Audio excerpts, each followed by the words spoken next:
sometimes your family members can be your biggest haters, even though they don't hate you. Hey there, guys. What's happening? I am in one of my biggest bucket list places of all time. It's Giza, Egypt, and those are the pyramids. And I'm super stoked. Just got here to Egypt, but that's been definitely one of my top bucket list things ever since I was a kid. Probably ever since I saw the movie The Mummy. But I have to go inside. I have to kill the view because it's so bright. So bright. But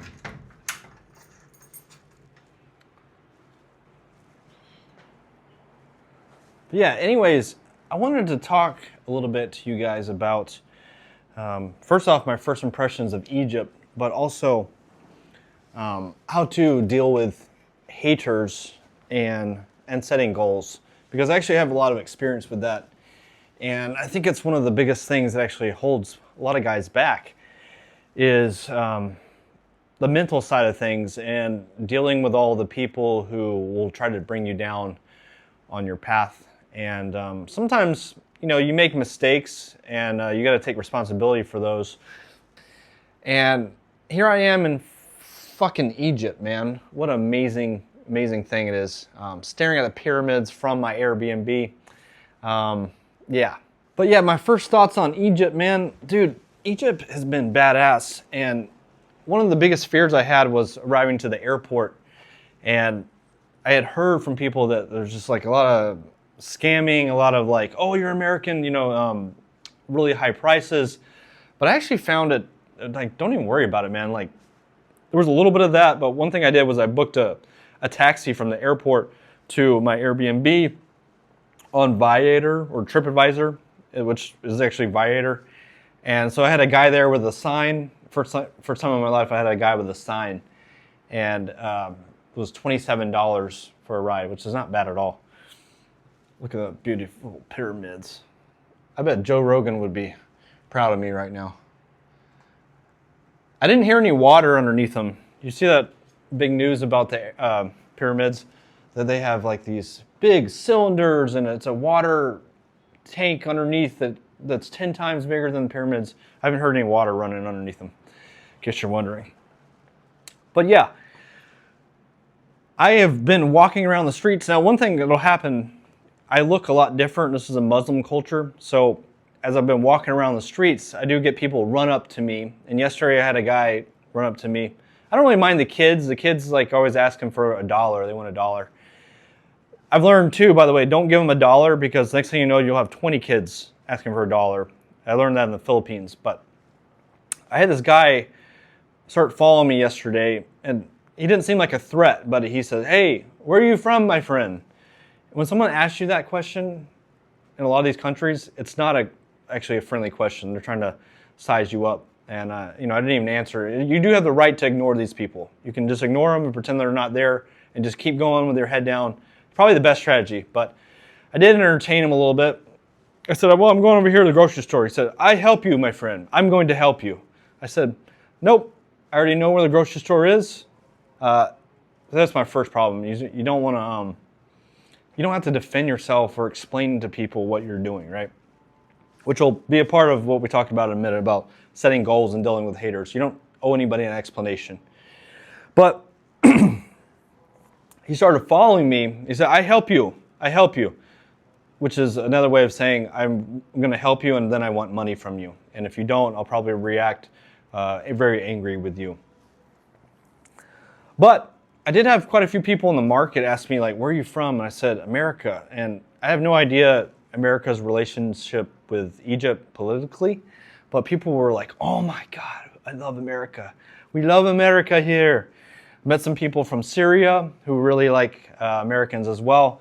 Most of them are just really friendly Egyptian people. I've been surprised at how welcome they've made me feel. And I haven't felt any type of safety risks, but always watch your six.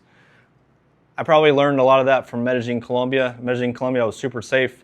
Never had a problem there, but I was always watching my six.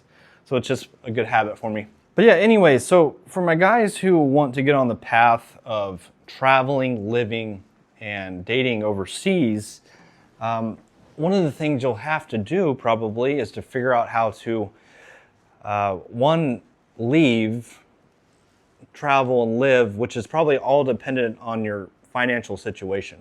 And for me, I was caught up in that 9 to 5 lifestyle where they call them golden handcuffs, but I went and got an IT degree, and now I'm making good money, but now I have money, but I have no time to go and travel, right? It's that predicament. When I had the time, I had no money to travel. Now I've got the money, I have got no time. And they call that the golden handcuffs, right? Because I've got a 401k, I've got paid time off, I've got health benefits. And so to leave that situation, you have to think about your own retirement, your own health care, and anytime you're not working, you're not getting paid. So it really sucks. But I do think starting a brand like I did is probably a great solution. The quickest solution probably would get a TEFL, teaching English as a foreign language. Meet tons of guys doing that overseas. But anyways, I did end up quitting my 9 to 5 job back in 2019, which really pissed off my mother, right? Sometimes your family members can be your biggest haters, even though they don't hate you. But your mother and your family members will want you to live a safe life, right? A low risk life. And that is what gives them peace of mind, right? So she was really upset that you worked so hard for an IT degree and so hard to get that job, and now you're just going to quit and you don't really have a plan. And then all those people at work, right, all your acquaintance friends, become like rubberneckers, right? They're all interested in getting the inside gossip because it's entertainment for them, really. But what are you going to do? And I remember said, oh, I've saved up and I'll figure it out as I go. Which is like, people are like freaking out, like, you don't have a job, you quit a job without a job lined up. It is risky, but I also decided to take that risk while I was age 30, no wife, no kids, and no house that I'm committed to. So that would be the time to do it. I'm not telling you got to do that, but you do want to plan. I planned it out with a nice savings, so I had a cushion to fall back on. But it definitely creates like this huge wave ripple effect across your entire community. All the people that know you get really interested in, and most of the things that they say, they talk like this behind your back, aren't good things, right? I heard a lot of that, Eric, what a freaking idiot he is, right? But what's funny is when they all called me an idiot back in the day, now 6 years later, I don't call them out on it, but they wouldn't admit to that. They say, oh, I always believed in you that you could make it because you're a smart guy. No, they believe it now because they see you overseas living the dream, right? And, that's the best way to shut up critics, haters, right? Is to put your head down and get to work and prove them wrong. Although, I'm at the point now where, like, I don't even care. I really don't care about the critics, the haters. I'm in that Michael Jordan mentality where the only person I'm really competing with is me, the version of me yesterday. And, it's all about service too. Like, if you can figure out a method to help other people, the money will come. But the funny thing too is, like, a lot of people act like it's just like, now they act like it's so easy, right? Like, oh, well, yeah, I could do that too, right?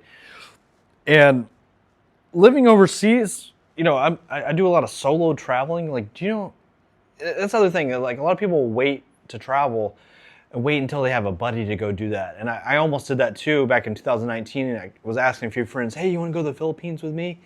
And everybody's like, oh, yeah, maybe next year or something. So I waited a few years doing that, and then I finally just booked my ticket alone. And now it's my only preferred way to travel is solo, right? Sometimes I'll meet up with people in different cities. But, dude, the amount of courage it takes to go travel to a brand new country, a brand new city, and you don't know a single person, and to be able to build the skill of, like, meeting people and being able to read people, and this guy might want to keep an arm's distance from, but, and getting involved in communities. And that's the beautiful thing is, bring your hobbies with you. And I bring my tennis racket pretty much everywhere I go, and that's become an incredible way to, like, integrate into a community that's usually got a lot of people, respectable people in it, people with integrity in that community, as opposed to a lot of guys, they bring their hobby of drinking, right? to different countries and different cities. So they go find that bar, right? Now you're really dealing with a mixed bag of locals and expats, right? In the bars. You know what I'm talking about. But that's really why it's so important to have like real goals in your life. And the purpose of goals, man, is to give you some sort of direction to go in.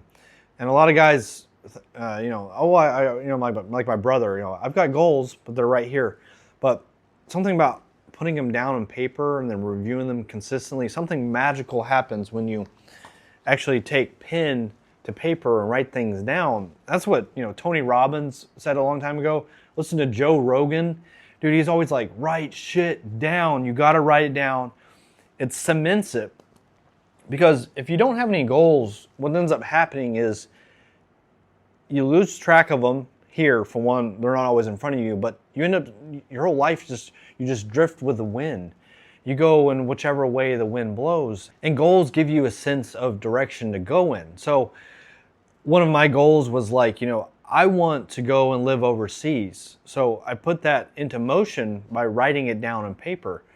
And it took, once it's down on paper, you can start breaking that down on like what needs to happen. Well, I need to be able to start making money abroad. Okay, so how would I do that?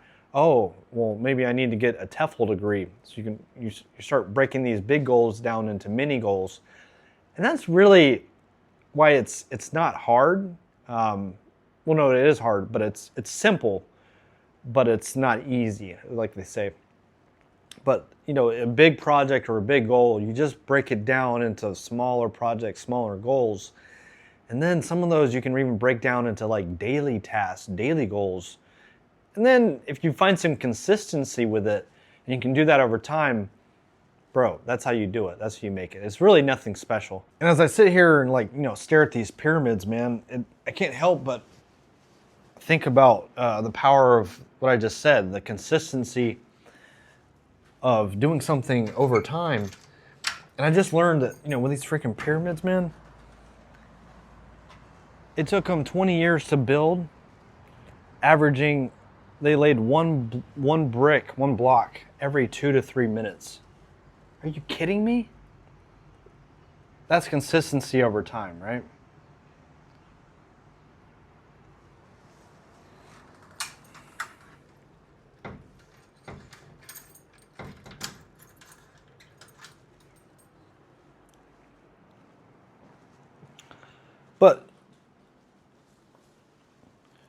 But another thing that someone told me about critics and haters, that what other people think about you is actually none of your business. And the first time I heard that, I was like, what are you talking about? Of course, they're talking about me. That's my business.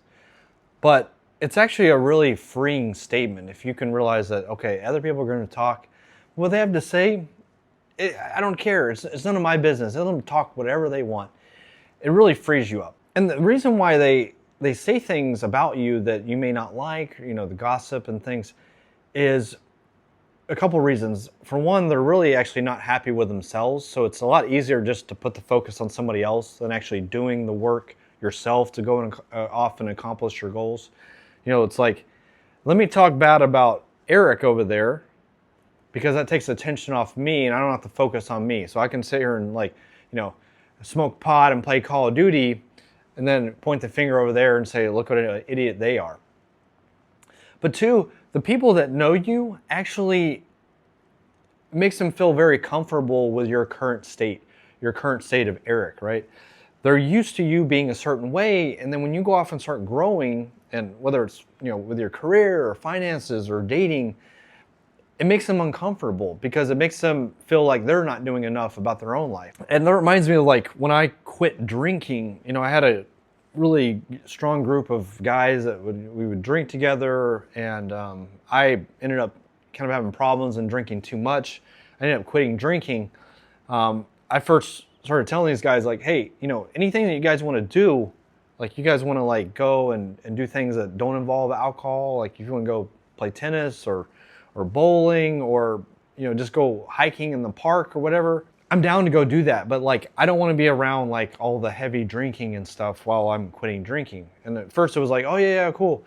And we did that a couple times, but then real quickly, it was like we didn't have that much in common because it seemed like everything that guys would do, it was always like drinking and then a little bit of bowling, right? Or like even like if you went camping with these guys, it would be all about getting drunk and the party, and not very little about camping and hiking. So as you'll change, you will start finding a new set of friends that are more, on whatever path that you are pursuing. And that's what I've found overseas. Now I'm in a situation, having been to about 30 countries, and a lot of these countries I took the slow route on, right? I hate going to a country for 3 or 4 days. I like to go and like plant a little bit of seeds, a little bit of roots. Not that kind of seeds. I know you guys have dirty minds about their planting seeds. I'm not talking about that. Growing roots, right?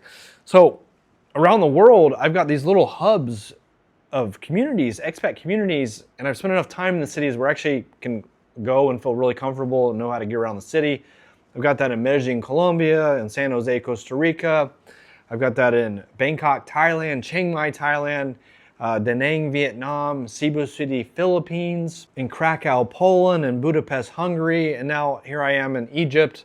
Only got a week here, so that's not enough time to really set any roots here. But any of those cities I just mentioned, I can fly in tomorrow, and like I know how to get around the city.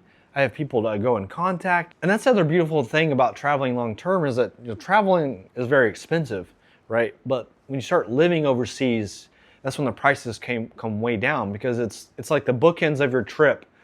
The start and the finish, very, very expensive. Plane tickets, airport taxi rides, eating at restaurants and hotel rooms are going to cost you a lot of money.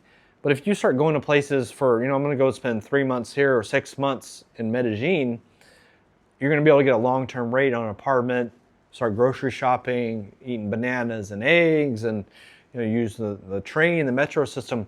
The costs come way down. So that's a cost of living benefit that, you're used to Western prices in the United States or Canada, right? UK, whatever you're from. Very expensive, but you go to the cities and then you start living for $2,000 or less. That's when the true magic happens. And then your dating will start to take off, because let's be realistic. When you go into countries, like I'm in Cairo for a week, I'm not going to meet any quality women here in a week.